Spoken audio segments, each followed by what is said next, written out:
Bonsoir à toutes et à tous, j'espère que vous allez bien. Pour cet épisode d'Halloween, je voulais absolument le dédier à nos amis québécois. Parce que ceux qui me suivent le savent, c'est au Québec, à Montréal, que j'ai développé énormément le podcast grâce à la communauté francophone du Québec et je vous en remercie sincèrement. Ce soir, on traverse donc l'Atlantique pour rejoindre nos amis québécois et plonger dans leur folklore terrifiant. Parce que oui, le Québec a ses propres histoires d'horreur, nées dans les chantiers forestiers, les villages isolés et les nuits glaciales du Canada français.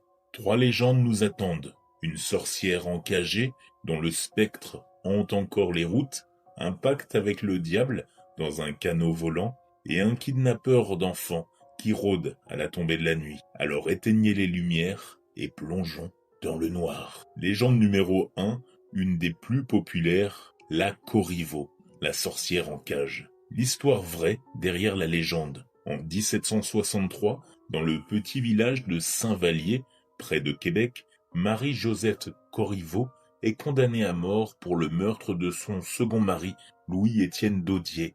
Mais ce qui aurait pu rester un simple fait divers devient l'une des légendes les plus terrifiantes du Québec. Après sa pendaison, le 18 avril 1763, son corps est enfermé dans une cage de fer et exposé à un carrefour de Pointe-Lévis pendant plus d'1 mois, à la vue de tous. Cette punition, exceptionnelle, ordonnée par les autorités militaires britanniques, marque profondément l'imaginaire populaire. Pour la naissance de la légende, au fil des générations, l'histoire se déforme. La tradition orale transforme Marie-Joseph en véritable monstre. On lui attribue jusqu'à 7 maris assassinés, alors qu'elle n'en a eu que 2. Les méthodes de meurtre deviennent de plus en plus horribles, du plomb fondu versé dans l'oreille, l'empoisonnement, l'étranglement. Elle devient une sorcière au pouvoir surnaturel, un suppôt du diable. Parmi les manifestations surnaturelles, selon la légende, après sa mort, son spectre s'échappe de la cage certaines nuits pour terroriser les voyageurs. On entendrait le grincement des chaînes et le cliquetis des os dans sa cage de fer. Elle apparaîtrait sur les routes désertes, cherchant à se venger de ceux qui l'ont condamnée. Le soir de la Toussaint, elle erre accompagnée d'autres esprits damnés. Pour l'impact culturel, la Corriveau est devenue la figure féminine la plus emblématique du folklore québécois. Des écrivains célèbres comme Philippe Aubert de Gaspé, dans Les Anciens Canadiens, et Louis Fréchette ont immortalisé son histoire. En 2011, la cage de fer est retrouvée au Peabody Essex Museum du Massachusetts et authentifiée en 2015. Elle est maintenant exposée au Musée de la Civilisation de Québec, preuve tangible que cette légende a bien des racines réelles. Légende numéro 2, la chasse-galerie, le canot volant du diable. La légende trouve ses racines dans le folklore français du Poitou, où un seigneur nommé Galerie aurait été maudit pour avoir chassé le dimanche pendant l'office religieux. Au Québec, cette histoire prend une tournure unique. Le cheval est remplacé par un canot volant.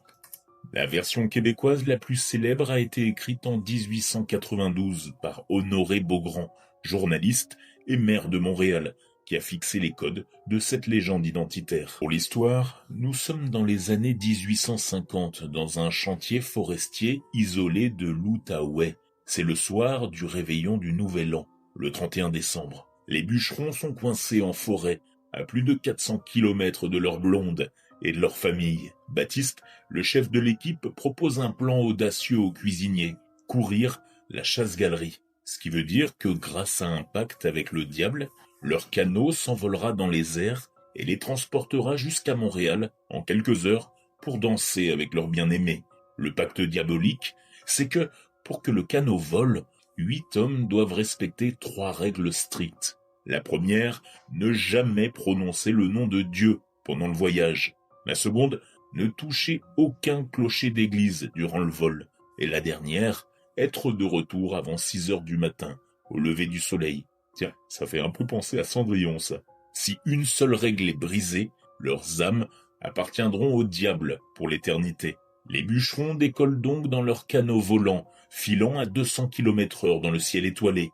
Ils arrivent à la danse, passent quelques heures avec leur blonde, mais au retour, l'un d'eux, ivre, blasphème, c'est-à-dire injurie Dieu, la religion. Le canot perd immédiatement ses pouvoirs et s'écrase dans un pin. Selon les versions, soit le diable emporte leurs âmes, soit ils échappent de justesse à la damnation éternelle. La chasse-galerie est la légende identitaire du Québec. Elle raconte l'isolement des bûcherons qui construisaient le pays, la dureté de la vie dans les chantiers forestiers, le mélange de folklore français et de mythologie amérindienne, la tension entre foi catholique et tentation diabolique. On le retrouve également dans la culture populaire, sur la bière La Maudite du Nibrou, qui arbore le canot volant sur son étiquette. Un film, Chasse-Galerie, la légende, est sorti en 2016, réalisé par Jean-Philippe Duval. Claude Dubois, un artiste québécois, a popularisé une chanson sur ce thème en 1978. Attention donc à ne pas trop jurer devant Dieu. Légende numéro 3, le bonhomme 7 heures, le kidnappeur du crépuscule. Le cauchemar des enfants québécois. Si vous demandez à n'importe quel Québécois de plus de 30 ans quel personnage le terrorisait enfant, il vous répondra sans hésiter le bonhomme 7 heures. Ce personnage maléfique est la version québécoise du croque-mitaine, du père Fouettard ou du boogeyman américain. Mais au Québec, il a un nom bien précis qui fait encore frissonner. La légende, le bonhomme 7 heures est un vieil homme sinistre qui rôde dans les rues à la tombée de la nuit. Son apparence varie selon les régions. Un vagabond aux vêtements délabrés portant plusieurs manteaux usés, un homme démoniaque avec une longue barbe noire et des cheveux sales, une silhouette voûtée coiffée d'un chapeau noir, ou un être à moitié humain, à moitié maléfique. Son arme, une canne pour attraper les enfants et un grand sac en toile de jute dans lequel il les enferme. Certaines versions parlent même de sable qu'il lance aux yeux de ses victimes pour mieux les capturer. La règle fatale. La légende est simple et terrifiante à la fois. Tout enfant qui n'est pas rentré chez lui avant 19h, 7h du soir, sera enlevé par le bonhomme 7 heures. Ces enfants ne seraient jamais retrouvés. Selon certaines versions, le bonhomme 7 heures aurait un goût pour la chair fraîche des enfants et des eaux rongées jonchent sa grotte perdue dans la forêt. Le soir du 1er novembre, le bonhomme 7 heures devient encore plus dangereux. Accompagné d'esprits de morts condamnés au purgatoire, il entre dans les maisons pour observer les vivants, particulièrement les familles qui ne respectent pas la solennité du jour des morts. 3 théories principales existent sur l'origine du nom. Le bon setteur, rebouteux. Au Québec rural, on faisait venir un bon setteur, en anglais, pour remettre les articulations en place. Les cris de douleur des patients terrifiaient les enfants. Les parents menaçaient alors leurs enfants désobéissants du bon setteur, qui se serait transformé en bonhomme 7 heures. 2. Le bombe 7 heures, l'allumeur de lampadaires. Dans les années 1890, à Montréal, un homme allumait les lampadaires au gaz avant 19h. Ce personnage errant au crépuscule était parfait pour effrayer les enfants récalcitrants. 3. Le boom-setter, travailleur sur les estacades, un ouvrier qui travaillait sur les barrières flottantes des rivières au 19e siècle, se promenant la nuit près des cours d'eau. Alors vous l'aurez deviné, c'est un outil de contrôle parental bien avant l'informatique, puisque le bonhomme 7 heures est un exemple parfait de légende de prudence. Dans la Nouvelle-France très catholique, ces histoires moralisatrices servaient à maintenir l'obéissance des enfants, assurer qu'ils rentrent avant la nuit, ce qui pouvait représenter un danger réel dans les villages isolés, et transmettre des valeurs de respect et de crainte.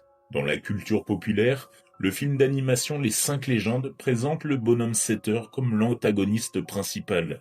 Des groupes de musique heavy metal québécois portent son nom et de nombreux livres pour enfants racontent son histoire. Et en plus, l'expression « le bonhomme 7 heures va venir te chercher » resterait une menace parentale courante.